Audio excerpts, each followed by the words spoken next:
from Global Kingston, this is Global News Morning. Good Friday morning. It is the October the 21st. Glad you could join us here this morning. I feel like the month is just flying by. I cannot believe that it's already the 21st. Yeah, we're getting closer to the end of the month and getting closer to Halloween and getting closer to the weekend. There's an exciting event happening at the Kingston Airport. It's called Wheels on the Runway, and it's happening tomorrow from 11 a.m. till 2 p.m. You can go there, you can check out the airport, experience the upgraded amenities that they have there, and enjoy a lot of the large vehicles that they will have on display. So you can interact with city vehicles, including aircraft, airport snow plowing machines, fire trucks, and so much more. So that's happening tomorrow from 11 a.m. till 2 p.m. at Kingston's airport. Well, we've got good conditions for that event. We're looking at some sunny conditions for our Saturday across the region, very different to what we saw yesterday. Even today, we've got sunny periods and just some wind this morning, gusting up to 50 kilometers per hour. In terms of temperature, 14 degrees is the high for today. As I was mentioning, tomorrow for our Saturday, nice and sunny and even warmer. A high of 17 is expected. And then to end our weekend, things remain mild. We've got mix of sun and clouds and a high of 16 degrees. So all in all, if you like sunshine like I do, we're shaping up to have a good weekend there. But I'll break down that full forecast for you in just a little bit. I'll pass things back now to Megan Culture for your news. Thanks, Aaron. Utilities Kingston is a step closer to a full reopening of Front Road, where construction work has stalled for half a year. The utility posted on social media that it will take control of the work zone by the weekend. This comes after the contractor abruptly stopped infrastructure work on the busy road last spring. Now, once the utility controls the site, it can start the process of repairing the roadway and reopening it to 4 lanes. Now, that job is supposed to be completed sometime next month, which should come as a relief to drivers and cyclists. But in the future, lane closures will return in order to complete the unfinished work. The province plans to increase the maximum fine to $50,000 for new home builders and sellers who unfairly cancel a project or purchase agreement. The proposed changes to the new Home Construction Licensing Act would double the current maximum fine.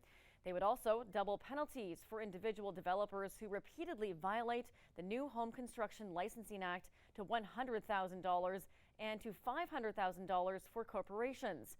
The changes would also allow the Home Construction Regulatory Authority to use the fines to reimburse new home buyers whose contracts are unfairly canceled when prices go up. Well, next week's municipal election will bring a lot of new faces around the Horseshoe at Kingston City Hall. Almost half of incumbent councillors aren't running this time.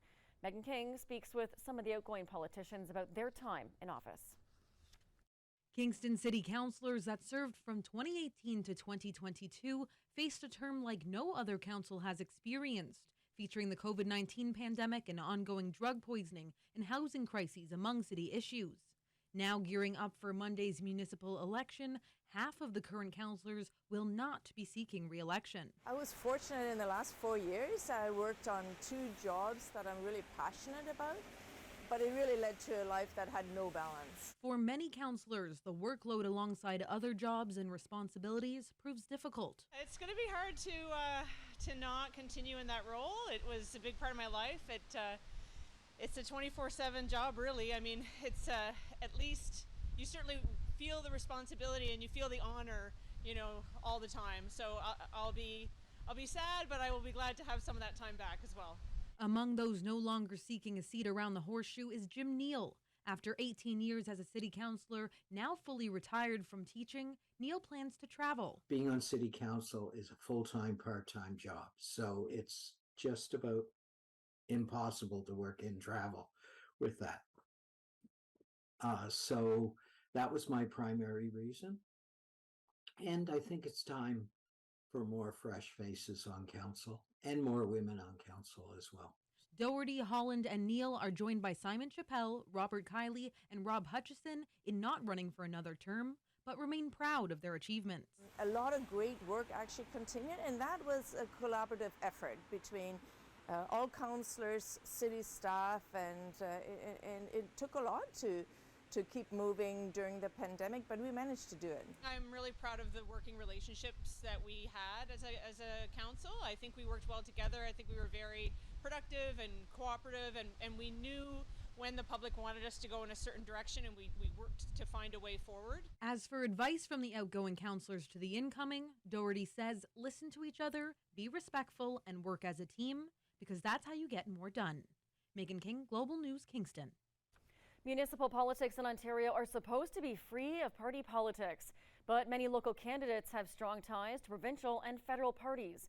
As John Lawless explains, there is a gray area where party politics can play a factor in municipal races. In theory, party politics aren't at play in municipal elections, but a number of municipal candidates in Kingston have ties to political parties. Inevitably, party influences will seep in at the municipal level. So while we don't have formal partisan political structures at the municipal level, a lot of the people involved in municipal politics will belong to parties at other levels. One council candidate, Zachary Taillefer, has strong ties to the Green Party. He ran for the Greens in the last provincial election, and he has been endorsed by both the federal and provincial leaders of the Green Party. But he believes that party politics shouldn't play a role at the municipal level. Municipal governments, you kind of have, it's even more important to not be backed up by anybody but yourself, so that you can represent your community first. It's why I haven't accepted any donations from big developers or anybody that would have a conflict of interest into the how city governments operate. Also running in the Portsmouth district is Oren Nimmelman, who has strong ties with the NDP. He has been endorsed by multiple former NDP candidates and sits on the NDP Riding Association. Nimmelman says city politics require cooperation no matter your political stripe. My values are my values. They happen to align very strongly with the NDP, but pragmatism is important in municipal government. I also have three strong progressive opponents in Portsmouth, Mr. Viancourt, Ms. Perna, Mr. Taillefer. Party politics have been involved at the municipal level for quite some time, to the dismay of some who prefer a more pure structure. So it seems that, even at the local level, there is no escaping the party system. John Lawless, Global News, Kingston. Well, we're seeing single digits this morning. Let's head over to Erin to see how warm it will get today. Good morning. Good morning, Megan. Yes, that's right. Outside right now, it is chilly this morning.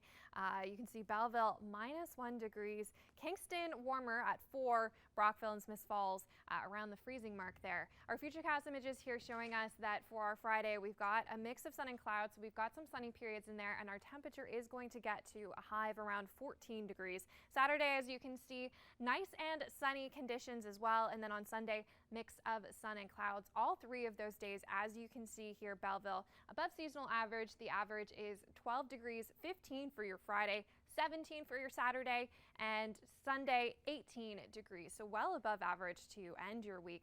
Take a look at Brockville, 14 today, but that jumps to 19 with sunny skies on Saturday, and on Sunday mix of sun and clouds and a high of 20 degrees, so almost feeling potentially like summertime. Maybe that's a little too far, but 13 for Smiths Falls, mix of sun and clouds today. That sticks around in the forecast for your Saturday and your Sunday, and again by Sunday you're looking at a high of 20 degrees. Kingston's 5-day forecast here now showing us that once we get past our weekend with mild conditions, more mild conditions look like they're up ahead for next week. Just some thin cloud coverage there on Monday and some sunny breaks on Tuesday, mainly cloudy both days, seeing highs of 18, but now it's time for some celebration. Yes, happy birthday to Christian Ray Bidlock, who is celebrating his 16th birthday next Wednesday. Grandma Donna writes in, love you. Happy 90th birthday to Eleanor Stanbridge. She celebrated her birthday last Friday. Happy birthday to you. And happy anniversary to Marius and Rose Tisserand, who are celebrating 79 years of marriage next Wednesday. Jerry writes in, have a great day with the family. Happy birthday to Bob Jameson, who is celebrating his 80th birthday today. Lots of love from Roxanne and Sylvia. And happy 50th birthday to Mel Martin. Mel is celebrating today as well. That's from Max, Fifi, Lola, Marshall, and Brenda. And if you have a celebration and you would like a shout out, you can email us at submissions@ckwstv.com or visit us at globalnews.ca/Kingston. And now let's have a quick break. We'll see you shortly.